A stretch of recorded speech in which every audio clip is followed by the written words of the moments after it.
हरे कृष्णा। सब लोगों ने प्रश्न का उत्तर दिया है कि काम को किस प्रकार से मारा जाए। तो सब लोगों का ही उत्तर लगभग ठीक ही है।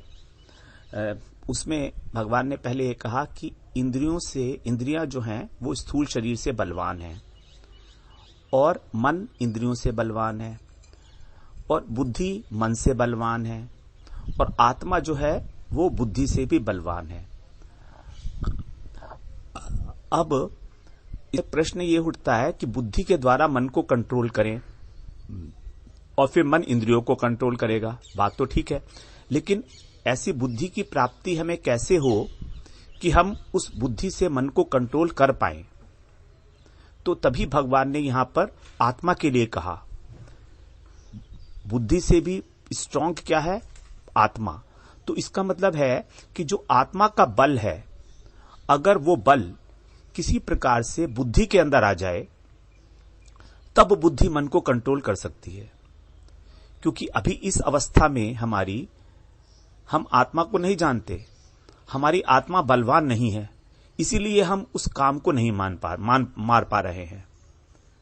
तो काम को मारने के लिए हमको आत्मा को बलिष्ठ करना होगा। आत्मा का जो बल है, आत्मा का बल ऑलरेडी उसमें है, लेकिन अभी आत्मा का बल जो है वो अवृत है, ढका हुआ है।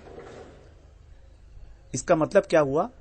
इसका मतलब ये हुआ कि आत्मा जो है हमारे जो अंतःकरण में रहती है, हृदय में रहती है ना हमारे आत्मा, तो आत्मा का जो आत्मा है स्वप्रकाश वस्तु और परम ज्ञानवान, ज्ञान भी है उसके अंदर। तो आत्मा का जो ज्ञान है, आत्मा का जो प्रकाश है, वो प्रकाश बुद्धि को अभी अवेलेबल नहीं हो पा रहा है। अब बुद्धि को अवेलेबल कैसे होगा वो प्रकाश? जब हमारा अंतःकरण शुद्ध होगा।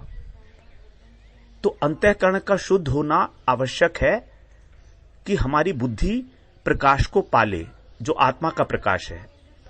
आत्मा का जो बल है वो बुद्धि को तभी मिल पाएगा जब हमारा अंतःकरण शुद्ध होगा। और हमारा अंतःकरण शुद्ध कैसे होगा? हमारा अंतःकरण शुद्ध होगा भक्ति योग के द्वारा, भक्ति के द्वारा।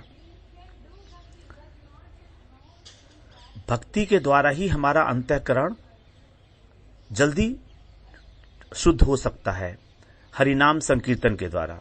क्योंकि इसमें भगवान ने कहा है कि जो मेरा नाम ले रहा है, जो मेरा नाम उच्चारण करता है, मैं स्वयं उसके हृदय में आके और उसके अनर्थ को, उसके अपराध को साफ कर देता हूं।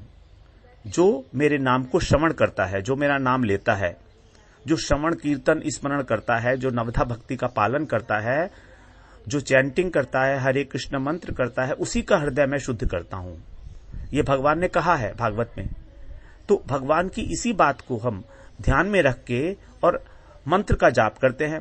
अब जितना अधिक मंत्र का जाप करेंगे उतना अधिक हमारा चित्त शुद्ध होगा। और चित्त की शुद्धि होने पर, शुद्धि किस चीज की होनी है? शुद्धि होनी है हमारे संस्कारों की। हमारे जो पुराने संस्कार पड़े हुए हैं, वो गंदगी जो पड़ी हुई है, तो वो सारी की सारी साफ होगी। और ये हमारे बस की नहीं है गंदगी साफ करनी, हमारे ही शरीर में है, हमारे अंतःकरण में है।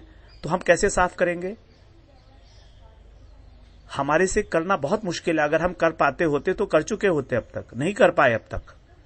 इसीलिए हमें भक्ति योग का आश्रय लेकर, हरे कृष्णा मंत्र का आश्रय लेकर, स्वयं भगवान जो है जब उसमें आएंगे तब वो अपने आप हमारे हृदय शुद्ध होगा। और हृदय शुद्ध होने पर हमारी जो बुद्धि है वो अपने आप से एक निश्चयात्मक बुद्धि हो जाएगी, जिसकी चर्चा भगवान दूसरे अध्याय में कर चुके हैं। व्यवसायत्मिका बुद्धि। जब हमारी बुद्धि एकनिष्ठ हो जाएगी कृष्ण में, तभी हमारी बुद्धि के अंदर वो बल प्राप्त होगा कि वो हमारे मन को कंट्रोल कर पाए। और फिर मन जो है अपने आप इंद्रियों को कंट्रोल कर पाएगा। और फिर हमारे जो कामना है, जो बेसिक रूट है हमारा इस संसार में फंसने का, इस संसार की आसक्ति का जो हमारा बेसिक कारण है, वो है कामना। क्योंकि कामना से ही सारे अनर्थ शुरू होते हैं। कामना से ही क्रोध होता है, कामना से ही लोभ होता है, कामना से ही सब कुछ होता है। आसक्ति, जो हमारी आसक्ति है, जो हमारी इच्छाएं हैं, उन्हीं से। तो इसका जो नाश होगा काम का, जही शत्रु महाबाहो काम रूपम दुरासदम, दुरासदम कहा भगवान ने इसको। तो इस काम को नाश करना बहुत आवश्यक है।